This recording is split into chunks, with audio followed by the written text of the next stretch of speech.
નમસ્કાર દર્શક મિત્રો, હું જપન શાહ કાનમ એક્સપ્રેસ ન્યૂઝમાં આપનું સ્વાગત છે। જોઈએ આજના મુખ્ય અને મહત્વના સમાચાર। સુરતના વરાછા વિસ્તારમાંથી ભગવાન જગન્નાથજીની ભવ્ય રથયાત્રા નીકળી હજારો શ્રદ્ધાળુઓ ઉમટી પડ્યા। અષાઢી બીજના પાવન અવસરે સુરત શહેરના વરાછા વિસ્તારમાં ભગવાન જગન્નાથજીની ભવ્ય રથયાત્રા શ્રદ્ધા, ભક્તિ અને ઉત્સાહભેર નીકળી હતી।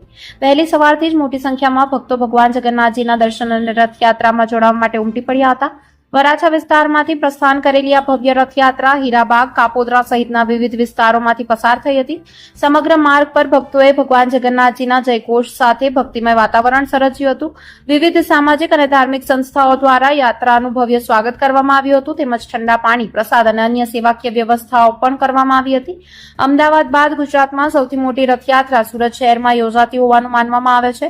સુરતના રેલવે સ્ટેશન વિસ્તારમાંથી મુખ્ય રથયાત્રા નીકળ્યા બાદ વરાછા વિસ્તારમાંથી પણ ભવ્ય રથયાત્રા શરૂ થતા સમગ્ર વિસ્તારમાં ભક્તિમય માહોલ છવાઈ ગયો હતો। ભગવાન જગન્નાથ, ભાઈ બળભદ્ર અને બહેન સુભદ્રાના દર્શન માટે મોટી સંખ્યામાં શ્રદ્ધાળુઓ ઉમટી પડ્યા હતા। સમગ્ર યાત્રા દરમિયાન પોલીસ દ્વારા ચુસ્ત બંદોબસ્ત ગોઠવવામાં આવ્યો હતો, જેના કારણે રથયાત્રા શાંતિપૂર્ણ અને સુચારુ રીતે સંપન્ન થઈ રહી। રથયાત્રાના માર્ગ પર ભક્તો દ્વારા ફૂલવર્ષા, ભજન કીર્તન અને ભગવાનના જયઘોષ સાથે ભક્તિનો અનોખો માહોલ જોવા મળ્યો હતો। સમગ્ર સુરત શહેર આજે જગન્નાથમય બની ગયું હતું। रिपोर्टर सागर सोलंकी, सूरत। पूरा भारत में जगन्नाथ जी आज रथ यात्रा, पवित्र रथ यात्रा हिंदू दिल एक पवित्र गंगा झरना जेवुं प्रेम भाव सद्भावना अने करुणा साथे भगवाननी भक्तिमय ज्यारे रथ यात्रा थई रही छे त्यारे सूरतना वराछा विस्तारनी अंदर इस्कोन द्वारा भव्य અને દિવ્ય સાક્ષાત જગન્નાથ અહીંયા બિરાજમાન થયા હોય એવા અમે દર્શન કરી રહ્યા છીએ। ભાવ સાથે અમે કોટી કોટી જગન્નાથજીને પ્રણામ કરીએ છીએ, દંડવત કરીએ છીએ, વંદન કરવામાં આવ્યું છે, જેમાં અદ્ભુત કૃતિયા છે। આ રથયાત્રાની વિશેષતા તો ભગવાન હોય જ, અને સાથે સાથે ભગવાનના દર્શન હોય જ, અને ભગવાનનો પ્રસાદ પણ હોય છે। પણ આજના દિવસે મહત્વપૂર્ણ એ છે કે અમે કેરેલાથી એક વિશેષ આકૃતિ લાવ્યા છે, જેને જોઈને વાસ્તવમાં લોકો પ્રભાવિત થશે એવી સુંદર કલાકૃતિ વાળી આકૃતિ લાવ્યા છે। અને સાથે સાથે રસ્તા પર અનેક સંકીર્તન ટીમ અને આખા રસ્તા પર મગ, ચણા, ફાડા લાપસી, બુંદી, ગાંઠિયા, ખીર, ખીચડી આવો બધો પ્રસાદ વહેંચવામાં આવશે અને ભક્તો દ્વારા સુંદર રીતે કીર્તન કરવામાં આવશે। તમારું નામ? મારું નામ ખોરાસિયા રીતિ છે। હું ઇસ્કોન મંદિર વરાછાથી 2 વર્ષથી જોઈન છું અને અમે લોકો જગન્નાથ આવવાની રથયાત્રાની તૈયારી માટે ફૂલોની સેવા કરીએ છીએ, રંગોળીની સેવા કરીએ છીએ, જેનાથી જગન્નાથ પ્રસન્ન થઈને ખુદ સાક્ષાત અમને દર્શન દેવા માટે આવે। શું જનતાને એક સંદેશો આપશો આ જગન્નાથ યાત્રાની? બસ એટલો જ સંદેશો આપવા માંગીશ કે તમે જેમ બને એમ તમારો ટાઈમ કાઢી અને જગન્નાથની સેવામાં જોડાઓ। તમારે કેટલા જણાનું ગ્રુપ છે? અમારું 8 જણાનું ગ્રુપ।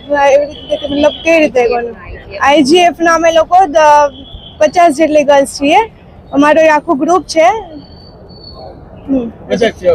હા, અમે લોકો આખું ગ્રુપ IGF નું ગ્રુપ આ સેવામાં જોડાયેલા છીએ। તમારો પરિચય? જી, મારું નામ નંદપ્રાણધન દાસ છે। હું ઇસ્કોન વરાછાથી છું અને રથયાત્રાની પૂર્ણ તૈયારીમાં સેવા તરીકેનું ભાગ ભજવું છું। કઈ રીતની તૈયારી છે ને કેટલું વર્ષ? અત્યારનું આ 5મું વર્ષ છે જે આપણે મિની બજાર માનગઢ વિભાગ ચોકથી આ રથયાત્રા ઉપડે છે ઇસ્કોન વરાછા દ્વારા, અને અહીંયા ભવ્ય આયોજન કરવામાં આવ્યું છે। અને બીજું કે કેરળથી ઝાંખીઓ પણ લાવ્યા છીએ। શીલ પ્રભુપાદજી અમારા જે ગુરુ છે, જેણે ઇસ્કોનની સંસ્થાની સ્થાપના કરી છે, એમને પણ જલદૂત વાહન દ્વારા એક બહુ મોટી ઝાંખી દ્વારા પ્રદર્શન કરવામાં આવશે।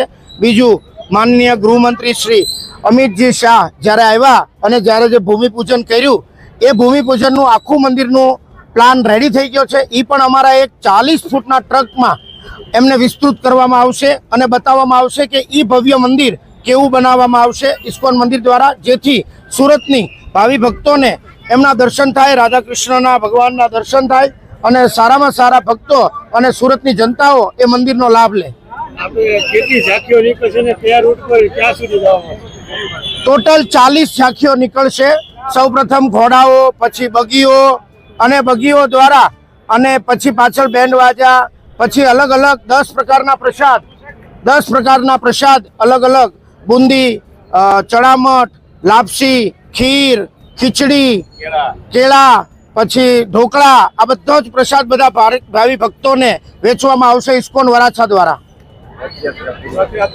અને રથયાત્રા પૂર્ણ થશે ત્યારે 10,000 લોકો માટે ત્યાં મહાપ્રસાદ છે, બધા જ લોકો માટે. પ્રાણી સંગ્રહાલય, જગાત નાકા, ત્યાં રથનો વિરામ છે અને મહાઆરતી પણ થશે.